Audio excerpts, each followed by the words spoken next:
ರೈಲು ಹಾದಿಗಳ ನಡುವೆ ಅಲೆದಾಡಿದ ಹೆಜ್ಜೆಗಳು, ದಿಕ್ಕಿಲ್ಲದ ಬದುಕು, ಮಾತಿಲ್ಲದ ನೋವು, ಒಂಟಿತನವೇ ಆಕೆಯ ನೆರಳು.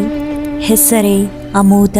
ತಮಿಳುನಾಡಿನ ಕೃಷ್ಣಗಿರಿಯ ಮಣ್ಣಿಂದ ದೂರಾಗಿ ಮಂಗಳೂರು ನಿಲ್ದಾಣದಲ್ಲಿ ಆಕೆಯ ಅಲೆದಾಟ. ದಿಕ್ಕು ತಪ್ಪಿದ ಬದುಕಿನೊಂದಿಗೆ ಅಸಹಾಯಕ ಸ್ಥಿತಿಯಲ್ಲಿ ಕಂಡುಬಂದವಳು. ಆ ಸ್ಥಿತಿಯನ್ನು ಕಂಡಾಗ ಕರುಣೆ ಮೌನವಾಗಿರಲಿಲ್ಲ.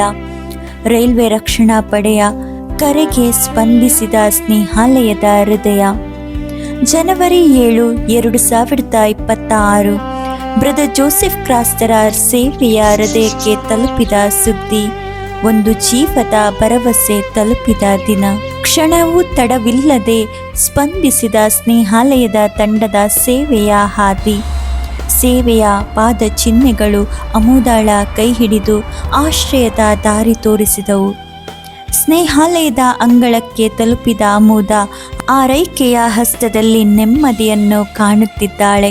ಇವರನ್ನು ಸ್ನೇಹಾಲಯ ಮನೋಸಾಮಾಜಿಕ ಪುನರ್ವಸತಿ ಕೇಂದ್ರಕ್ಕೆ ದಾಖಲಿಸಿ ಚಿಕಿತ್ಸೆ, ಸ್ವಚ್ಛತೆ, ನಿರಂತರ ಕಾಳಜಿಯಿಂದ ಇಂದು ಅವಳ ಬದುಕನ್ನು ಅರೆಯುವ ಮನೋಸಾಮಾಜಿಕ ಪಯಣ ನಡೆಯುತ್ತಿದೆ. ಪ್ರಸ್ತುತ ಆಕೆಯ ದೈಹಿಕ ಮತ್ತು ಮಾನಸಿಕ ಸ್ಥಿತಿ, ಹಿನ್ನೆಲೆ ಹಾಗೂ ಜೀವನ ಕಥೆಯನ್ನು ಅರಿಯಲು ಸಮಗ್ರ ಮನೋಸಾಮಾಜಿಕ ಮೌಲ್ಯಮಾಪನ ನಡೆಯುತ್ತಿದೆ.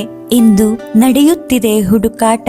ಮರೆಯದ ನೆನಪು, ಕಳೆದು ಹೋದ ಮನೆ, ಒಂದು ದಿನ ಮರಳಿ ಸೇರುವ ನಿರೀಕ್ಷೆ, ಕುಟುಂಬದ ಬಿಸಿಯಾದ ಅಪ್ಪುಗೆ. ಸ್ನೇಹಾಲಯ ಕುಸಿದ ಬದುಕಿಗೆ ದಿಕ್ಕು ನೀಡುವ ಮನೆ, ಅಶಕ್ತ ಜೀವಗಳಿಗೆ ಆಶ್ರಯವಾಗುವ ಸ್ಥಳ, ಮರೆಯಾದ ಬದುಕಿಗೆ ಮರುಹುಟ್ಟು ನೀಡುವ ಸ್ಥಳ, ಮಾನವೀಯತೆ ಜೀವಂತವಾಗಿರುವ ಹೃದಯ. ಅಮೋದ.